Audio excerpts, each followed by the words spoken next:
Bienvenidos a este subtema de la unidad 1 que se conoce como muestreo y reconstrucción de señales. El muestreo y la reconstrucción de señales tiene sus antecedentes que vamos a revisar en estas diapositivas.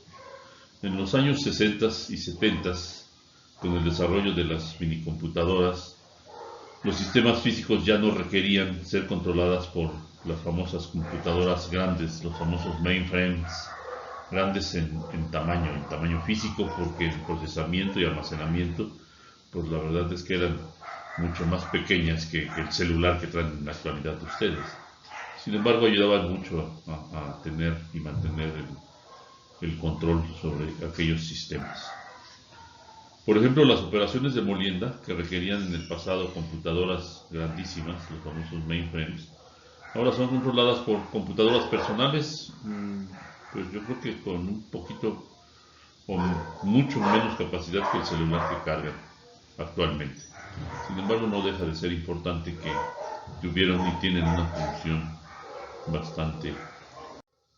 bastante aceptada por los ingenieros de control de aquella época y de la actual también.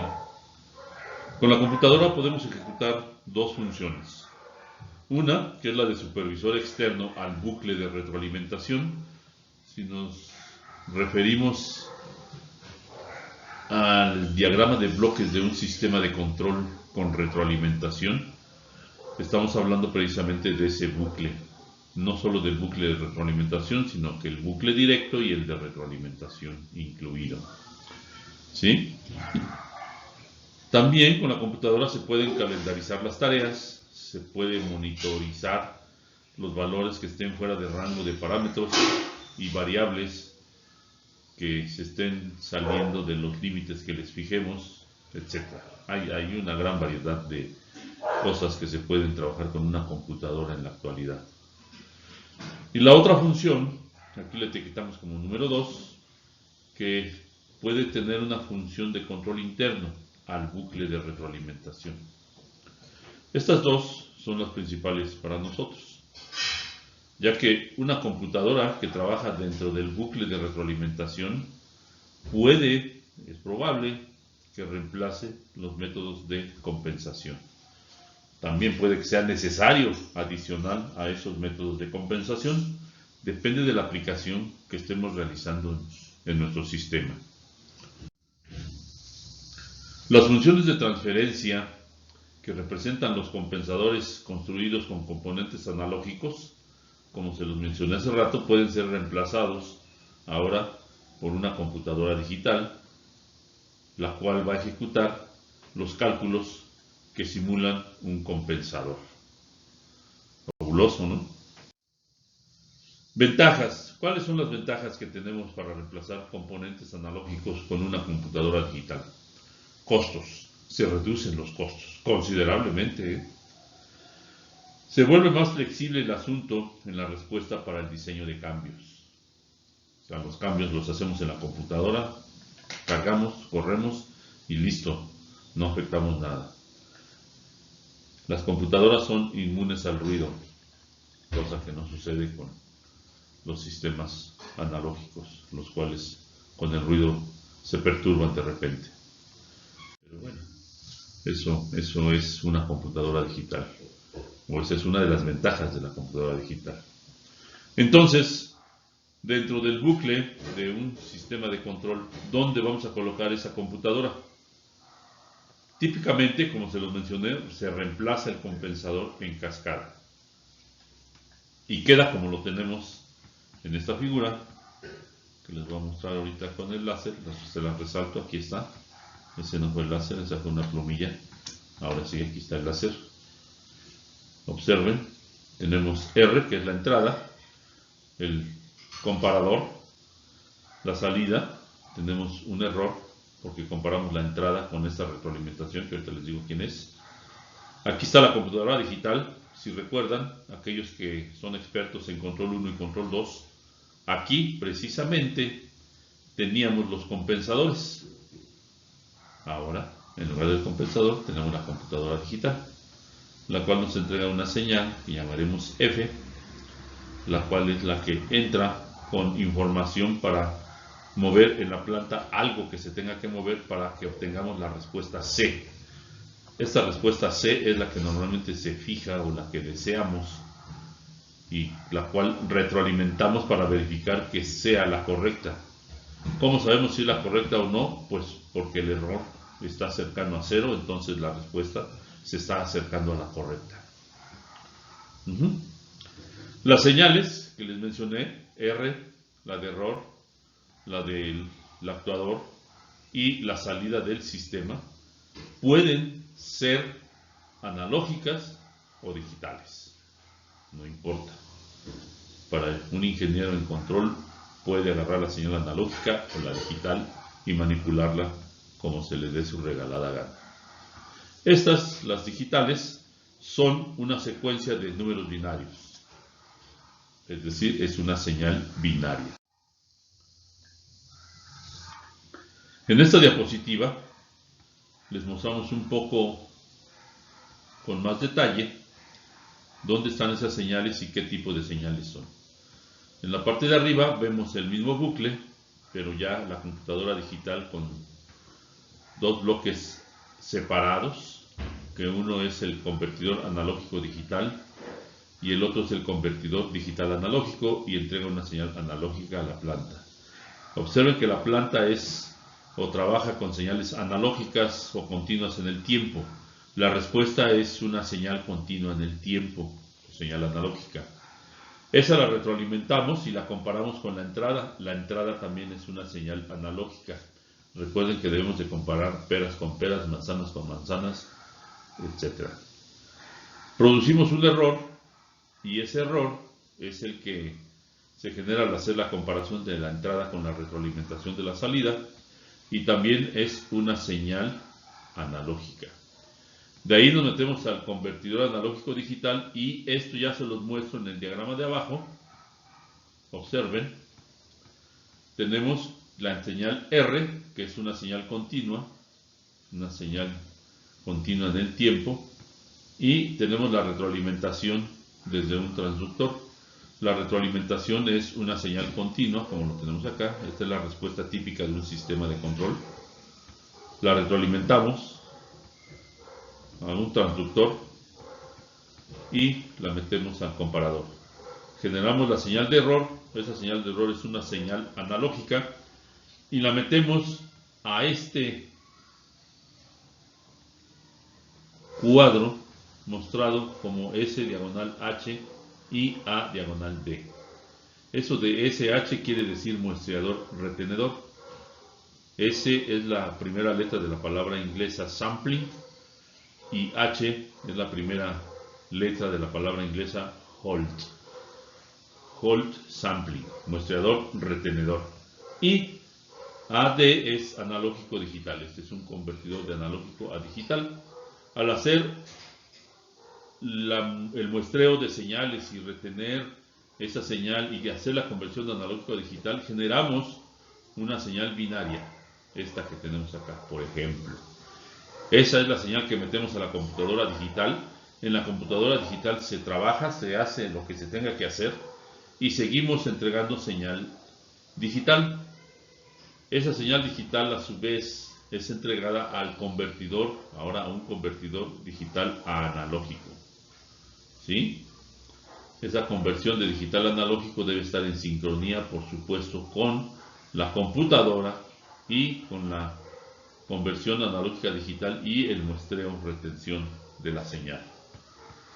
Una vez que se generó esa señal, tenemos la conversión hacia señal analógica, pero aquí está nada más codificada o cuantificada, perdón, y hay que codificarla trabajando con el circuito de retención.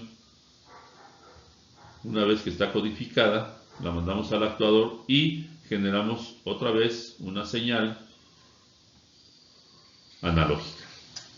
Esa señal analógica la metemos a la planta y provocamos su respuesta.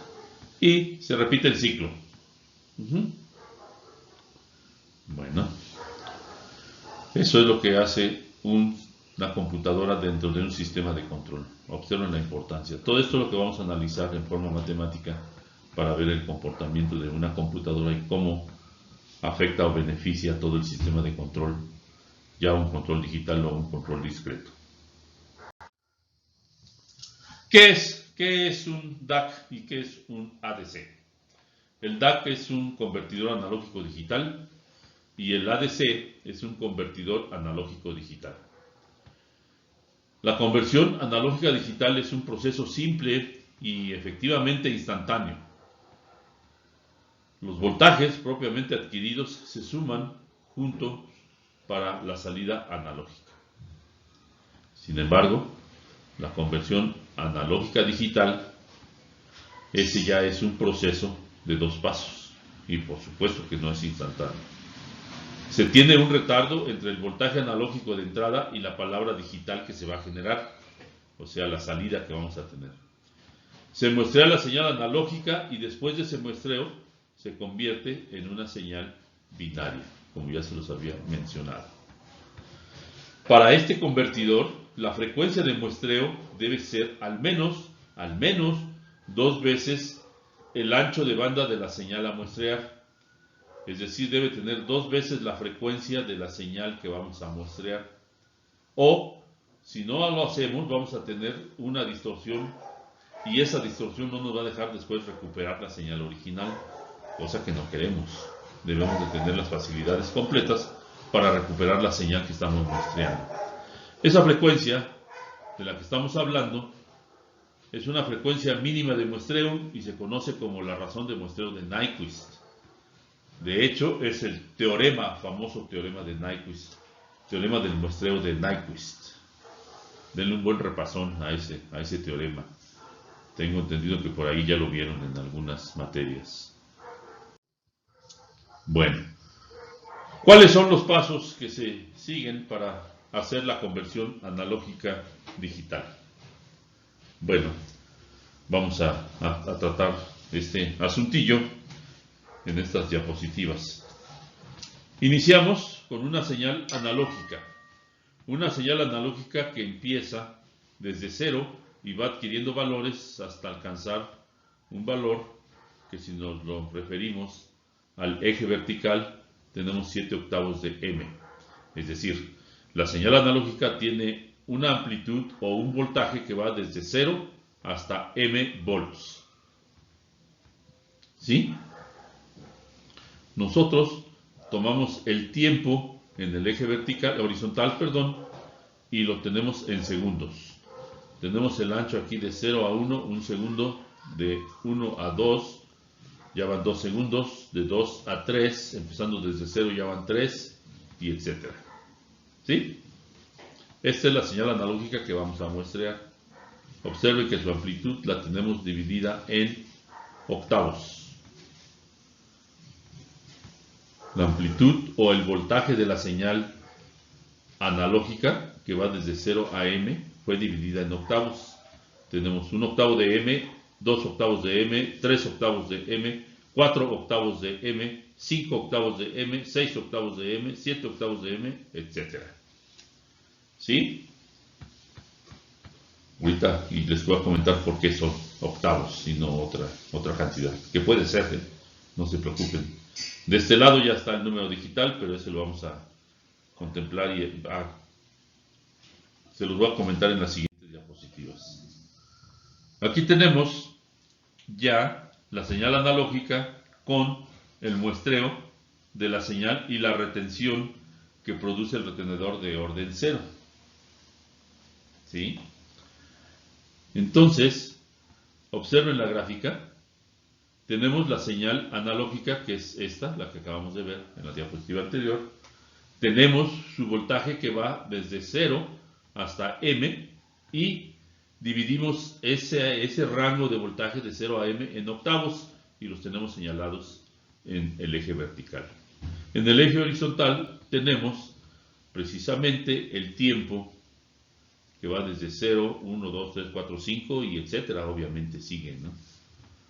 Entonces lo que sucede es que cuando se presenta el 0 al muestreador, el muestreador agarra este valor de 0, que en este caso es de 0 volts, y el retenedor se encarga de retener este voltaje hasta que se presenta el siguiente nivel, el cual también lo agarra el muestreo y ese valor del muestreo lo retiene obviamente el retenedor de orden 0 en este caso, hasta que se presenta el siguiente nivel de muestreo, que en este caso es este punto que les estoy mostrando, el cual lo retenemos también hasta que se presenta el siguiente muestreo. Y así sucesivamente con cada uno de estos puntos de muestreos.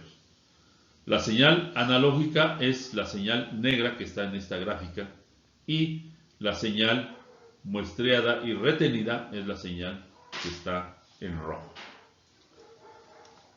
¿Sí? Bueno, después del muestreo y la retención, el convertidor analógico digital, esa muestra la convierte ya en un número digital, como lo vemos en esta figura. Esos números digitales, ahora sí, los que están a la derecha de las gráficas que hemos estado viendo, son precisamente la codificación de cada uno de los niveles de la entrada de la señal analógica. Y vemos que el 0 equivale, o este nivel que está en 0, equivale a 0, 0, 0. Por eso aquí tenemos 0, 0, 0. ¿Sí?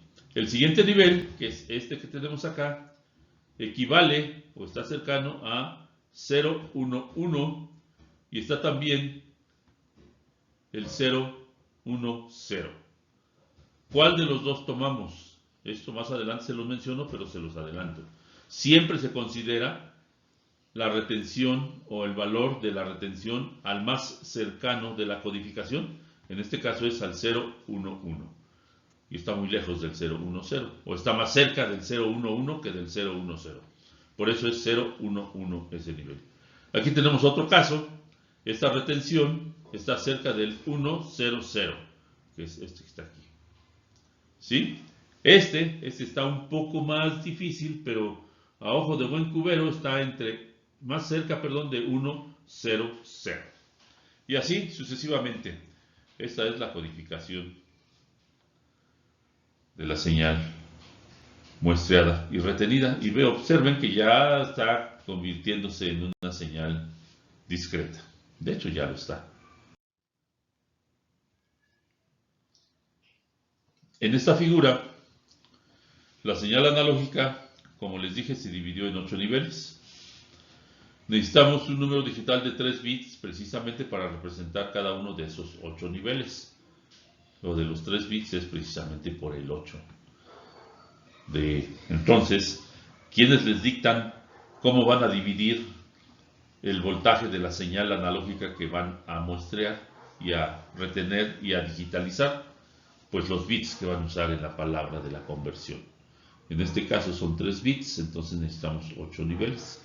Si fueran 4 bits, ¿cuántos niveles necesitaríamos? Piénsenlo. M, como les dije, es el voltaje analógico máximo. ¿Sí? En general, para cualquier sistema, esa diferencia es de M sobre 2 a la N volts, donde N precisamente es el número de bits usados para la conversión. ¿Estamos? Observamos en la figura anterior que habrá un error asociado para cada valor analógico digitalizado, que es lo que les estaba mencionando. Está más cerca del nivel de arriba o del nivel de abajo. Ese error se conoce precisamente como error de cuantización, o sea, ¿cuánto le doy? ¿El de arriba o el de abajo? Ya vimos que le vamos a dar siempre el que esté más cercano. Si asumimos que ese proceso de cuantización redondea el voltaje analógico al siguiente nivel más alto o más bajo, según la cercanía, que es lo que acabamos de ver, entonces el valor máximo de error de cuantización es un medio de la diferencia entre los niveles de cuantización, entre el rango de 0 a 15 m/16. En general, para cualquier sistema que esté usando redondeo, el error de cuantización será siempre un medio de m a la 2n. Si quitamos los paréntesis y metemos la multiplicación a uno de ellos, esta expresión nos queda como m sobre 2 a la n más 1. Es sencillo. Bueno, si vamos a analizar y diseñar sistemas de control retroalimentados y con una computadora en el bucle, debemos de ser capaces de modelar la computadora digital y los convertidores asociados, es decir, el CAD y el CDA, o sea, el convertidor analógico digital y el convertidor digital analógico. El hecho de que estas señales sean muestreadas y retenidas a intervalos específicos provoca que el comportamiento de los sistemas varíen de acuerdo a los cambios que se tienen en la razón de muestreo. Cuidado con esto, por favor. Entonces, el efecto de la computadora sobre la señal lo causa precisamente ese muestreo y esa retención. Entonces, si hay que hacer ese muestreo como lo dicta el teorema de Nyquist y la retención, pues mucho cuidado, no hay que tener un ancho muy grande porque ahí se puede perder también la señal. Podemos provocar aliasing. Este es el motivo y las razones por las cuales debemos de modelar los sistemas de control digital. Entonces, hay que encontrar una representación matemática de nuestro proceso muestreador retenedor, y es lo que vamos a hacer. Modelando nuestro famoso muestreador. Entonces, para modelar un sistema de control, debemos tener representación del proceso de muestreo y retención en un modelo matemático. Obtendremos ese modelo para la computadora digital representada como un muestreador y retenedor de orden 0. Lo hacemos. Consideramos a la computadora como un sistema de control y pues bueno, como sistema de control tiene una función de transferencia, es decir, una entrada y una salida. Cuando las señales analógicas son muestreadas, observen esto, la transformada de Laplace no jala, jóvenes. Bueno, jala, pero es muy complicado. Aquí le puse un poquitín, pero la verdad es que nos hace sudar y bastante. Por esa razón, reemplazamos esa transformada por la transformada Z. La transformada Z surge o surgirá naturalmente desde el desarrollo de nuestra representación matemática de la computadora. Lo vamos a ver. Aquí, en esta diapositiva y en esta figura, que básicamente son tres, tenemos en la parte de arriba el muestreo, que no es otra cosa más que un conmutador accionado por una señal de sincronización. No crean que esto es manual y alguien está cerrando y abriendo este switch o este conmutador, no. Ahí se nos presenta una señal continua, f de t, y esto lo cerramos y lo abrimos a intervalos de tiempo continuos que tienen un ancho t mayúscula, subíndice w mayúscula.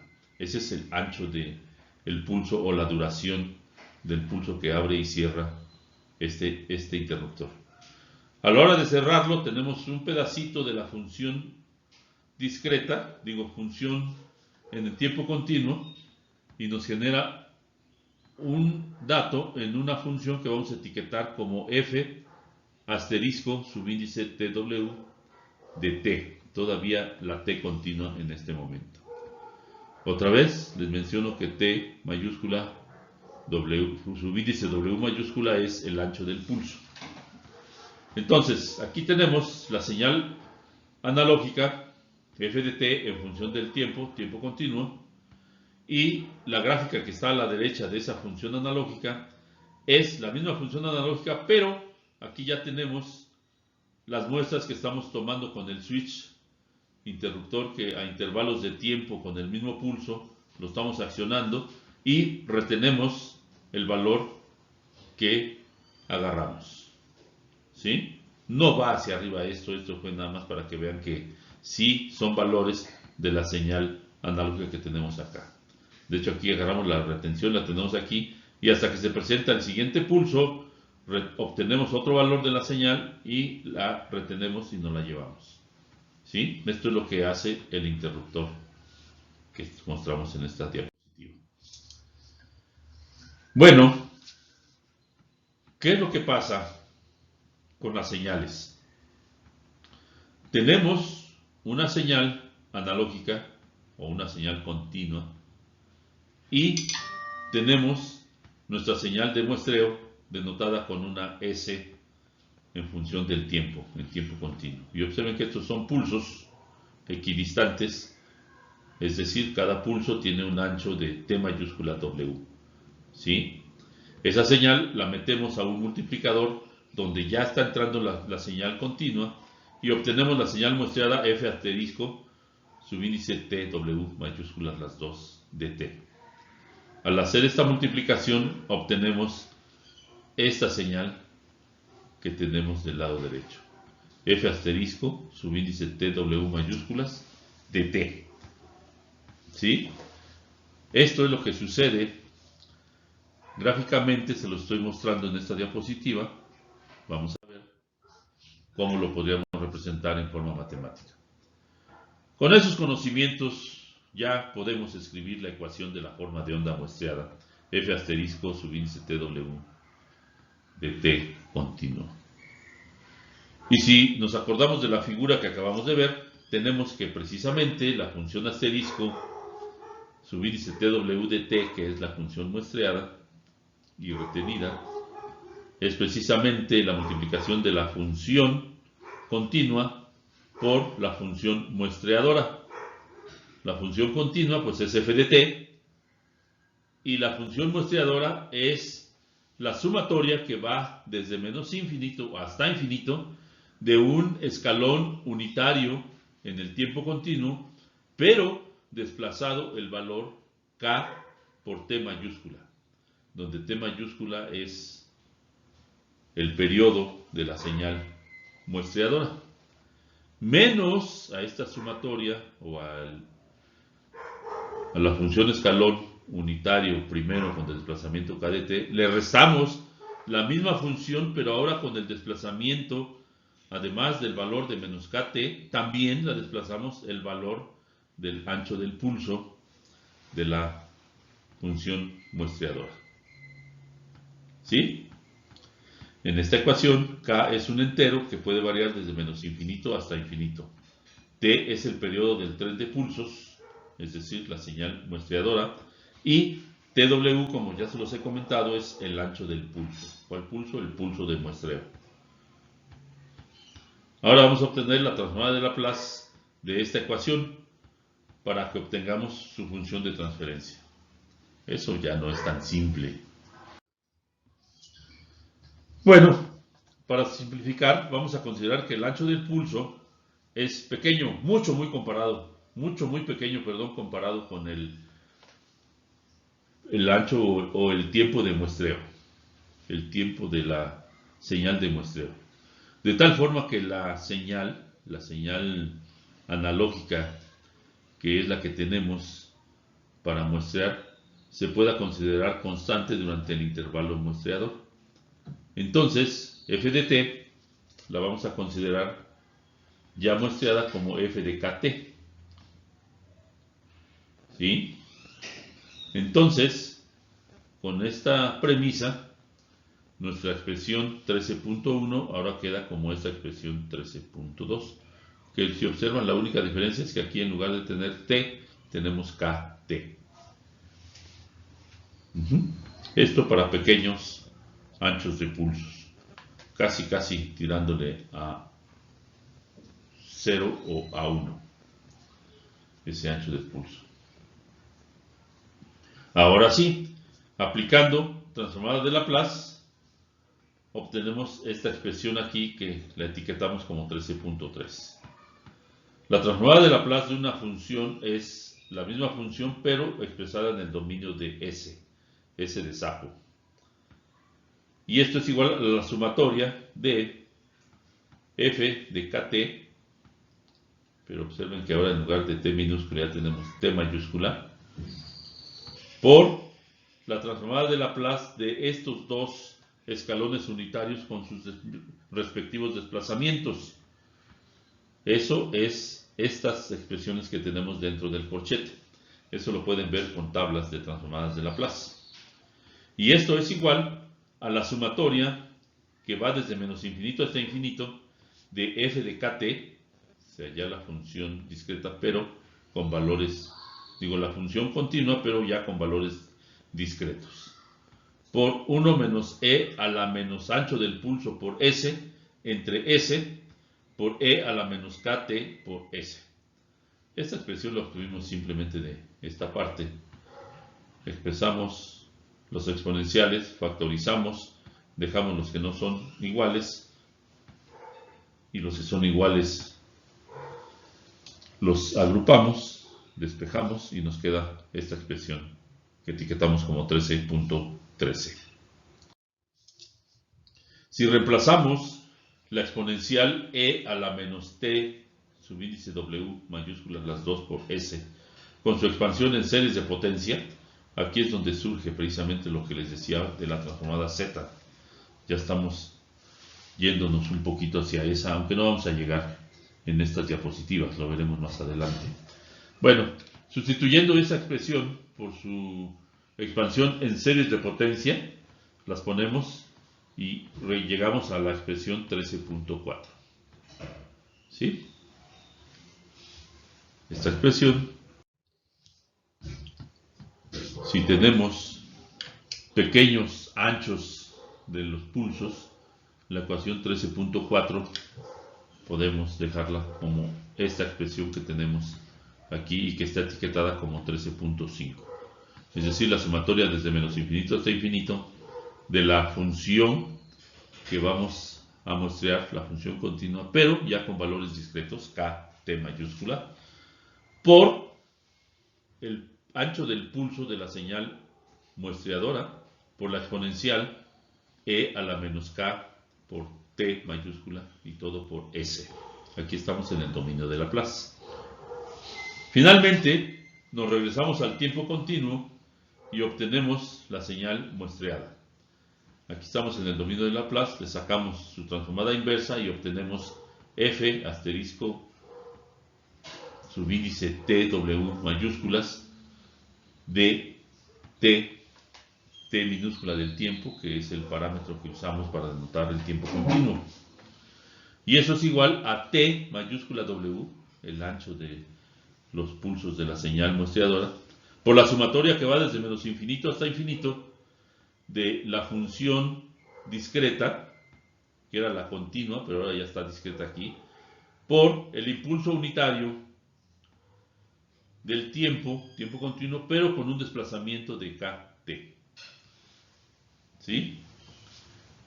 Donde precisamente lo que acabamos de ver, que es delta de t menos kt, son las famosas funciones delta de Dirac, que se conocen también como pulsos unitarios. Entonces es un pulso unitario, pero desplazado el valor de kt.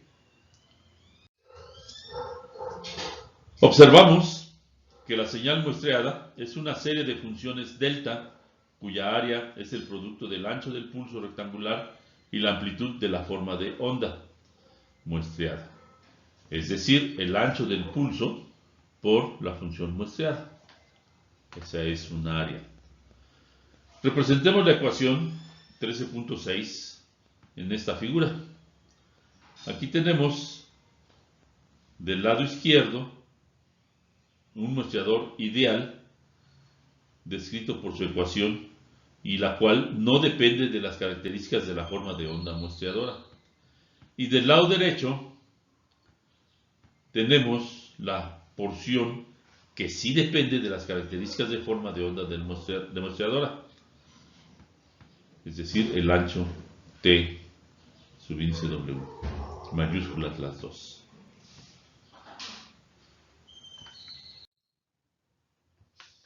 Modelando, ahora sí, el retenedor de orden 0,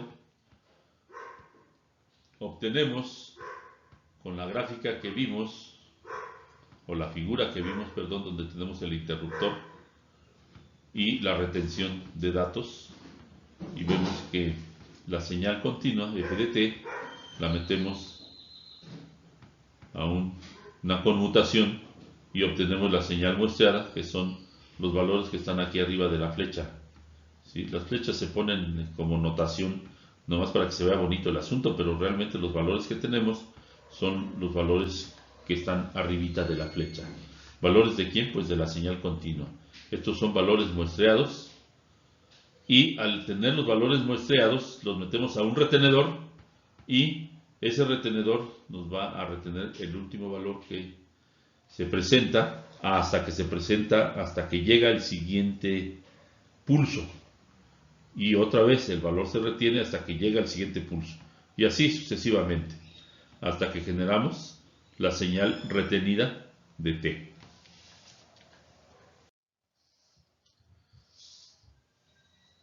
En la figura que acabamos de ver se resume la función del retenedor de orden 0, la cual es retener precisamente el último valor muestreado de f de t. Bueno, premisas. El muestreador ideal equivale a poner el ancho del pulso exactamente igual con 1, es decir, TW mayúsculas es igual con 1. Así, nuestra función a muestrear se representa por una secuencia de funciones delta. Ya vimos. Porque vamos a multiplicar TW, que vale 1, por f de kt, pero esto vale 1 y f de kt pues va a ser la función en valores de kt.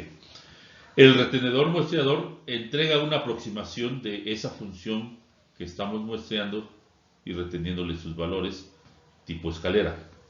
Entonces, la salida del convertidor es una secuencia de funciones escalón cuya amplitud es f de t en el instante de muestreo, es decir, f de kt. Estos kt son los instantes de muestreo, donde k, recuerden, puede variar desde 0, desde menos infinito hasta infinito.